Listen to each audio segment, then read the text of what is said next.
কোনো অবস্থা খারাপ নেই। আপনি ভুল ভাবছেন। আপনি জানেন না আমাদের এখানকার অবস্থা, আপনি জানেন না। আজকে মমতা ব্যানার্জি আছে কিনা সবাই বলেন, সামনে আসো, সামনে আসো।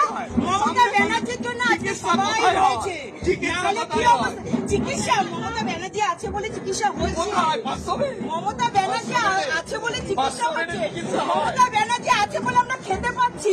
এবার ভাবুন, আপনি কি ভোট চাইতে এসছেন না মমতা ব্যানার্জিকে নিয়ে আপনি কুৎসা ওঠাতে এসছেন? সত্যি কথা বলুন না, আমরা তো